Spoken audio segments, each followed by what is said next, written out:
Hello and good evening, everyone. I hope everyone's having a good night.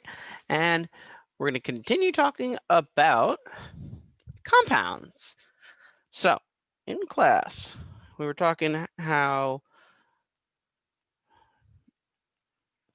to make a stable bond,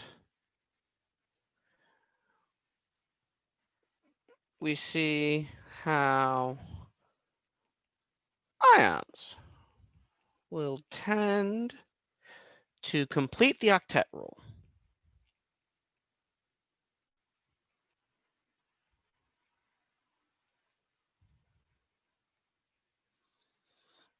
Right? And we know that metals always give off and nonmetals always receive. So we said in class that an ionic bond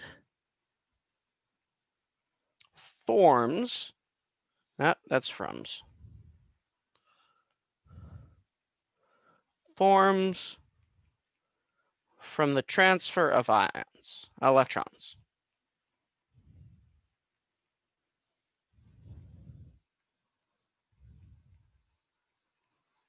Right?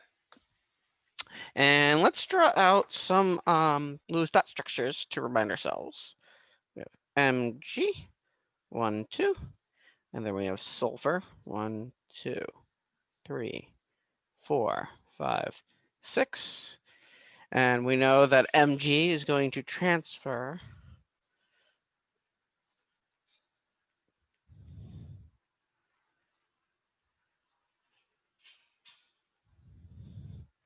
two valence electrons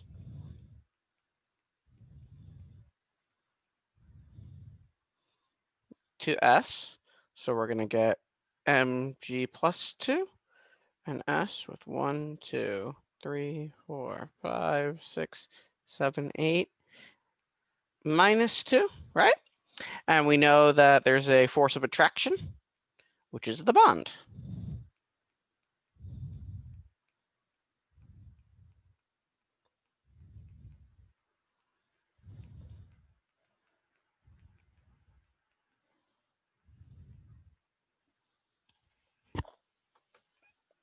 I want you to notice that when there's a transfer, you have a plus 2 and a minus 2, but overall, right, overall, this is neutrally charged. And that's true about any compounds. All compounds are neutrally charged.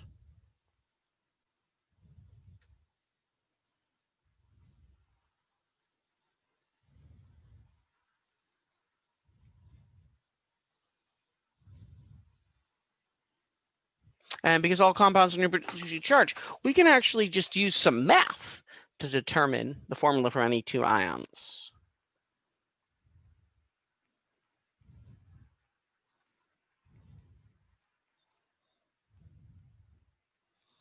Determine the chemical formula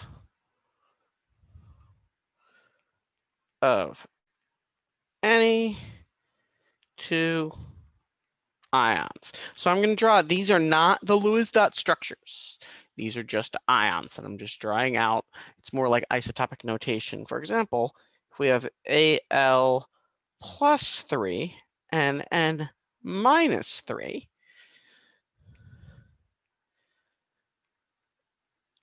we would need one of each ion. Right? So our chemical formula would be AlN. Next example, we have an Al plus 3 and an F minus 1.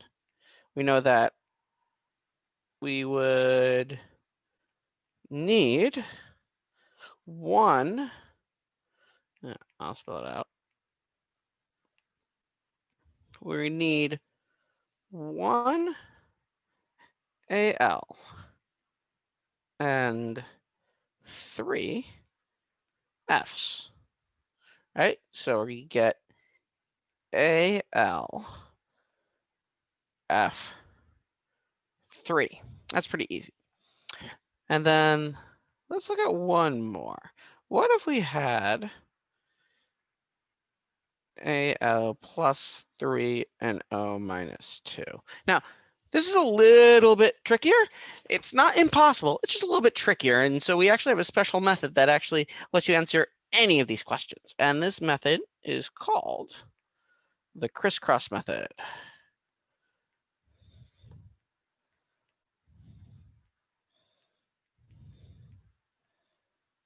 And it's super useful for all of ionic bonding. And basically, to find any chemical formula to determine, we use it to determine the ratio to make a neutralized charge.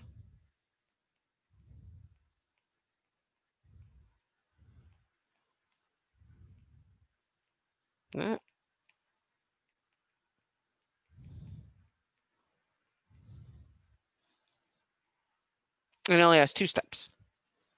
Step 1, the charge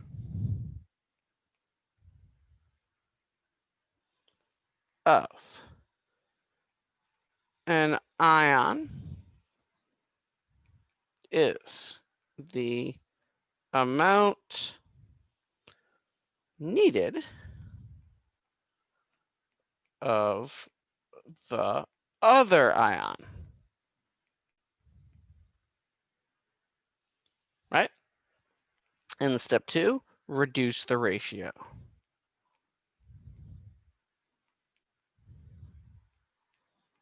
And we're going to be practicing this a lot. So let's look at our friends aluminum and oxygen. Al plus 3, O minus 2.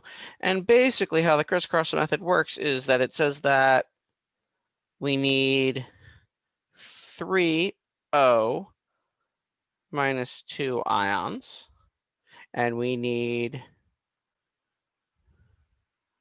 2 Al plus 3 ions. That's how it works. And the reason it's called crisscross is because this crosses over there, and this crosses over there. Crisscross, right? So it becomes Al2O3. The charge of the ion becomes the amount needed of the other. The charge of the ion becomes the amount needed of the other, right? It's a mathematical way of doing it, okay? A couple more examples. We'll keep on practicing. Next one, we're going to use a new element that we have not seen before, tungsten, W plus 6, and selenium. And we're going to crisscross to get W2S6, but then we have to reduce that to make that WS3. So that's going to be our final answer, WS3. We crisscrossed. All right. Crisscrossed there, and then we reduced. One more, just because they're so much fun. Cr plus 2 and N minus 4. I can tell that I'm going to need 2 N's, and I'm going to need 4 CRs. So I would get a CR4N2, but that's going to reduce to CRN,